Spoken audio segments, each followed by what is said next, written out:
Alright, so welcome back to the channel. Today we got Sneako. If you don't know who this is a big ass, famous ass YouTuber, 800 or a million subscribers at this point. Like, blew up crazy in like a matter of no time. Like, I mean, every other week there's a new YouTuber that's blowing up like it's nothing, bro. And people just love their personality, and then they become famous, and then yeah. But as you can see, the title of the video is called "Everything Is a Hustle." He puts a lot of his titles in caps. I don't know why he does that. He talks like how kids did, and he makes his titles like how we kids used to talk in like middle school or like beginning of high school. That shit was mad annoying. But without further ado, this video just came out like 2 hours ago, so I caught it early for once. Who knows if I'm gonna upload it early? But without further ado, I'm gonna get straight into the video, and I'm gonna let y'all know what I think. I'm gonna stop it at certain points, give my 2 cents and all of that. You feel me? Oh yeah, took my braids out so my hair looked crazy. That's the only reason I'm wearing this hoodie right now. But yeah, let's get into it. People keep saying they want the old Sneako back, and I want to address this. You don't have to be a fan to understand this video. Look at my comments, you'll see half the people watching want to fight. Fans say they want the old sound because fans don't progress. It's unsettling to see someone you relate to become unrelatable. The person you once connected to on an emotional level is on different waves, and instead of allowing growth to happen, you're like the empty nest parents who regret letting their kid leave. This happens to— Yeah, I agree with everything he just said just a while ago. Only 20 seconds in and I'm already pausing it. But like, you gotta realize that people grow and people progress in life. Like, people are not gonna stay the same, even though you might want them to stay the same or rap a certain way or do something a certain way or create content a certain way. Like, it's gonna keep evolving. Like, even my content, like, it's gonna change as I grow, as like I grow in the future. You feel me? Like, the background might end up changing. Like, I might move somewhere. Like, I might get better setup, and like I might start talking. Who knows? I might even start talking different. All of that. So you never really know. Like, stuff is gonna progress and stuff is gonna change, and you may not like the change, but that doesn't mean that the person is just gonna go back because you don't like the change. You feel me? Like, you're just consuming the content. They're creating it, but they're changing as they create. If you don't like it, there's not much that person can do for you. You feel me? Like, they're changing. Like, they can't just go back and regress. You feel me? the best bands pouring out for the Strokes and Radiohead, but the most annoying examples are with mumble rappers like Cardi and Uzi because fans are yelling them to go back to their 2017 sound like that wasn't 4 years ago. You don't miss the old sound, you just peaked in high school, bum. You're nostalgic for a sound because you're stuck in the past, not because it's worse. But no one ever says this because you're not supposed to insult your lame ass fans. It's like, okay, you want the old sneak. I mean, about that, that's subjective. That what he just said is very subjective, because he said you peaked in high school. That's not subjective. There's some people who actually do peak in high school, but like, that's besides the point. He said the old music isn't, the new music isn't worse.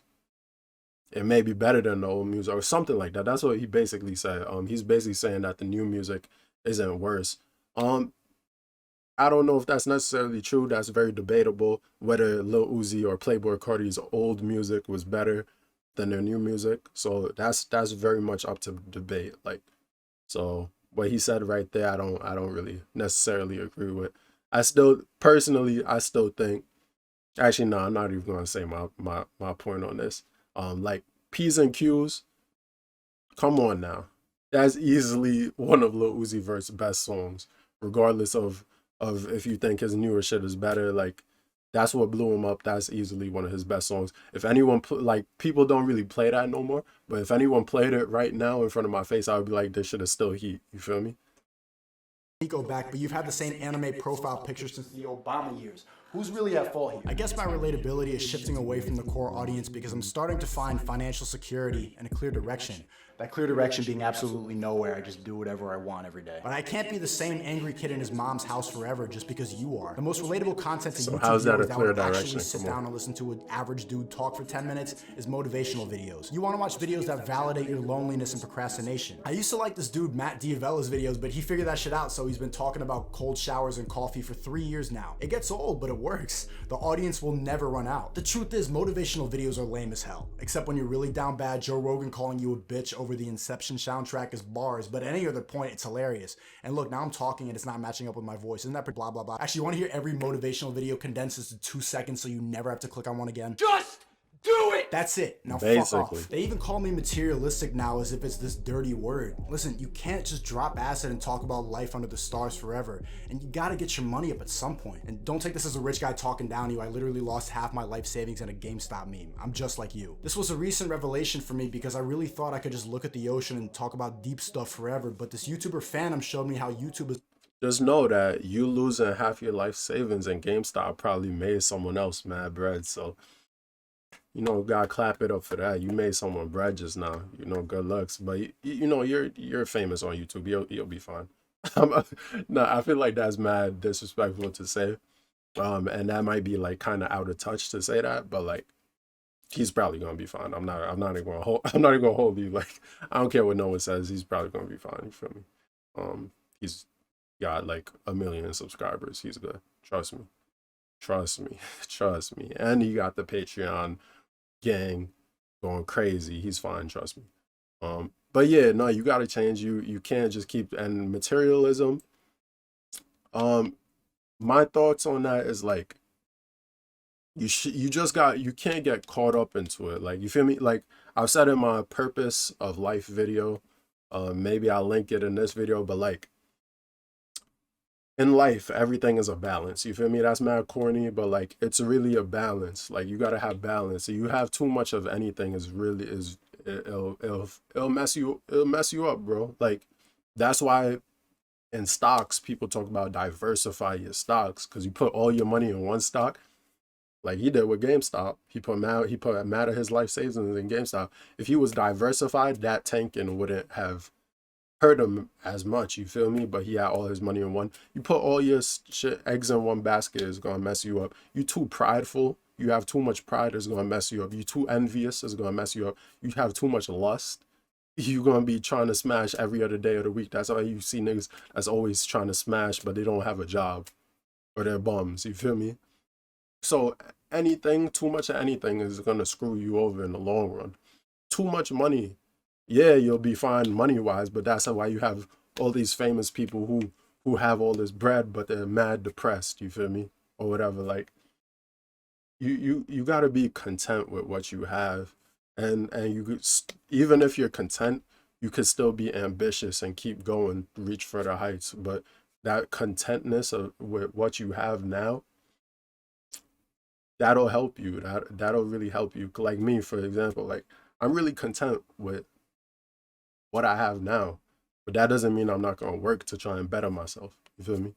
Like that's all it is. You feel me? That's all life is. It's just balance. It was a hustle like anything else. I used to take this weird pride from not making any money, like I was morally superior for being broke and mad. The world was obsessed with money and I was just gonna talk about real shit. Real shit is providing for your family and having financial freedom. Sorry, deep white guys looking off into the distance to show mid jawline. I understand where you're coming from. Financial freedom, yo.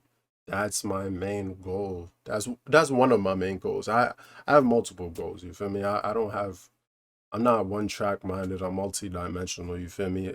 And even if I were to achieve all of my goals today, I would turn around and find something new the next day, because I just can't stop, bro. I have to keep working. I realize that even with working out now, bro, like my arm was killing me. Like my left arm, this is getting personal, but my left arm was killing me earlier today because I was working out OD last night. As soon as it started to calm down, like it still hurts a little bit. As soon as it started to calm down, I started hitting push-ups, started working out again. I'm like, I don't care, bro. I'm gonna keep going. I could injure myself, but I don't care. I'm trying to push my limits, see how far I could go. Yeah, you gotta do that, son. You gotta keep going. Like, regardless, you gotta find new purpose. Like, you can't just be one track minded, because then you're gonna reach it and you're gonna realize there's nothing left. And you're not even satisfied by what you just achieved. You feel me? From because I also grew up middle class. Suburban middle class kids don't know the feeling of being at the fucking bottom. Anyone who's at the bottom wants nothing more than to be at the top. The middle wants to be praised for being unique. You're not unique. You're a New York 4 and your hands look weird in photos. If you're middle class, just take acid and listen to Pink Floyd, but stop trying to learn the meaning of life. Everything is a hustle. Everything's a hustle. There's no meaning to life, trust See what I me. gotta do? Anything that makes you feel good is making somebody rich. Motivational speakers get rich telling you how to get rich. The truth is, all the questions you want answered are within you. Nothing is that complicated, and life is simple once you.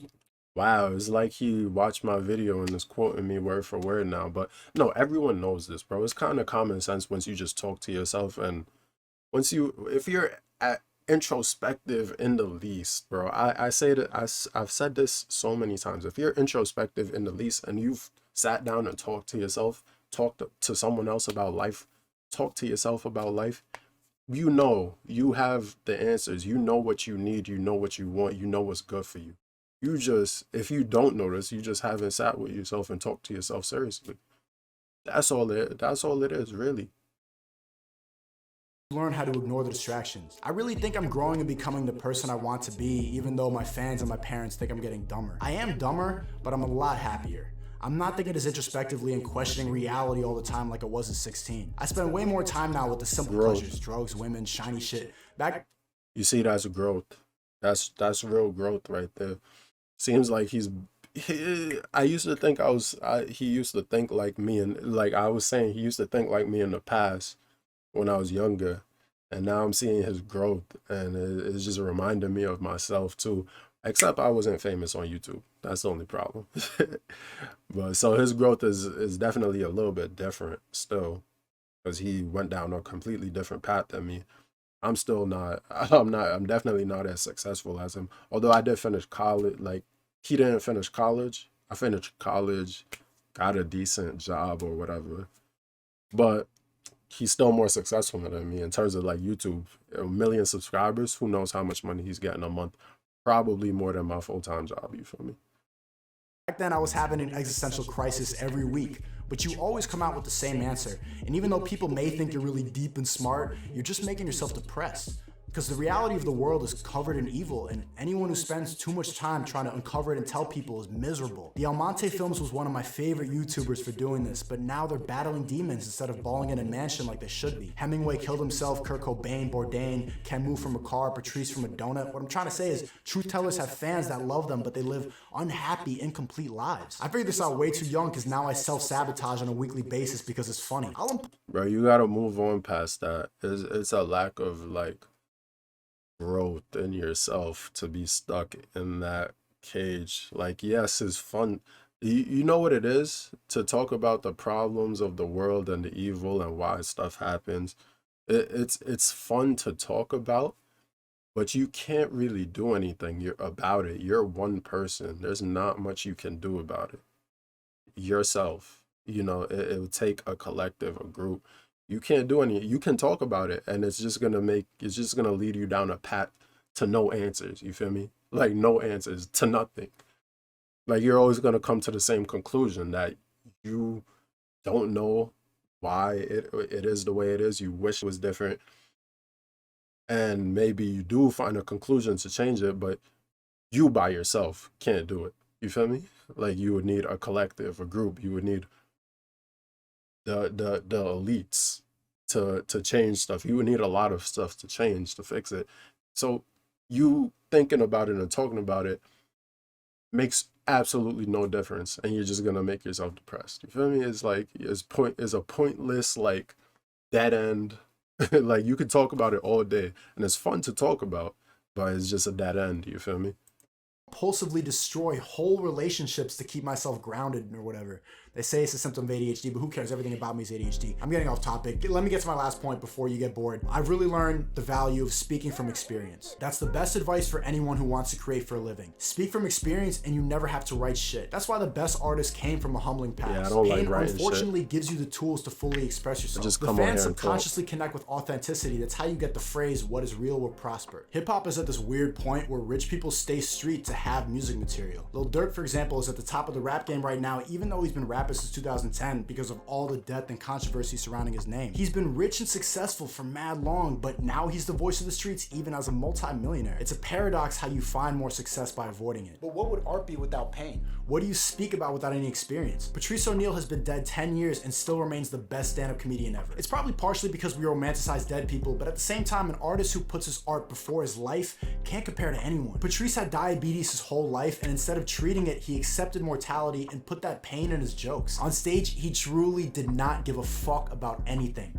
You can't teach that. That's facts. It comes from years of being the fattest guy in the room, going to jail for a crime he didn't commit, borderline pimping women just using his voice. Patrice was speaking from experience. It made him hilarious, but also righteous, which is rare in comedy, and I doubt he ever wrote a punchline. He found a way to make the most uncomfortable truth. That's a weird thing he just said by saying he's righteous, but I'm gonna let that rock. Yeah, I just wanted to point that out. I don't know about that one, but you could take that and run with it. Still, he's interesting, bro. He used to be saying some weird shit that it's like, what are you really saying? Y'all should, if you don't know that Drewski meme on Twitter, where he be like, what are you saying? What are you really saying with that one, Sneako? Because that was out there. Truth's funny. I know a lot of his close circle, and they all believe he would be the biggest comedian alive today if circumstances were different. His managers, his girlfriend, his friends all say that, and I want to agree, but I think facing mortality made him funnier. They say he'd have the biggest podcast today, and maybe, but then you have to imagine a Patrice that did give a fuck. Watch Elephant in the Room. I'm not gonna put clips in this video, won't do it justice, but that was a special that came out the year he passed. He was never rich, he was never really famous. Every comic says he would have been if he wasn't so self-sabotaging. He'd be in a meeting with Hollywood executives about to sign the contract when Patrice would look at the framed photo on the desk and call the wife a dumb whore. Inappropriate, yes. Misogynist, also yeah. But imagine the look on the executive's face when the guy asking for a pilot just said what we were all thinking. I had a vivid dream this morning, which is rare because I fall asleep high and barely dream anymore. Right before I woke up, I was lucid dreaming and fully convinced that I had 3 hamsters that I forgot about in a drawer next to my bed. They were crying and screeching loud as fuck because I ain't feed them in weeks. I started feeding them through the cage because I was afraid they were gonna bite me out of anger. And as I gave them their granola, they were literally doubling in size. Now I was afraid for my life from my own hamsters. The hamster in the back of the drawer was growing these long claws like octopus tentacles with nails, and they just kept shrieking and shrieking for more food. And then I woke up. Alright, so that dream sounds like his fans, bro. YouTube. Comment section. Yeah, I keep screaming for more. And bro, he's just living his life every day. You heard him. He just wakes up and does what he wants. Like, yeah, like, bro, if he stopped posting for a month, 2 months, 3 months, bro, there would be so many people trying to hit him up, be like, Sneako, when you dropping, blah, blah, blah. Like, Sneako, we miss you. Please drop some content, bro. Y'all are fiends, bro. Like, if you think about it, it's funny because YouTubers want you to watch their shit, but once they start getting too big, they get annoyed or they get burnt out, which is the funniest shit. Because when they were small and they didn't have viewers and they didn't have subscribers, they were dropping a lot of content, weren't they? They were putting mad energy into their content, weren't they? But as soon as they start getting bigger, you not every YouTuber, but some YouTubers, you realize that they start talking about y'all. You feel me? They start talking about y'all and they be like, yo, can y'all calm down? I'm sorry I couldn't drop content. I had to take a break, blah, blah, blah, all of this, all of that. Those were the hamsters. The hamsters were y'all in the cage, bro. 3 hamsters in the cage and he wasn't feeding them. That was his fans. He started feeding them granolas. They grew too big and then they started trying to attack him. That's his YouTube. Grew too big. Now they're trying to attack him like we want the old Sneako back. Sorry, nigga. You can't have the old Sneako back. I'm big now. I'm not that. Whoa, my fault. Excuse me. I didn't mean to say I'm big now, but yeah, I can't have the old Sneako back. He's grown. He's grown up. He's different. You feel me? So that's the end of this video. It's getting too long. Let me know what y'all think. If you did end up watching this, whenever I post a Sneako video, It doesn't get promoted anywhere, so I don't think it gets many views. But if you do watch this, especially all the way to the end, I really do appreciate you. And who knows, maybe Sneako will shout me out for, you know, doing a deep dive into his video. Probably won't, but we'll see. We'll see.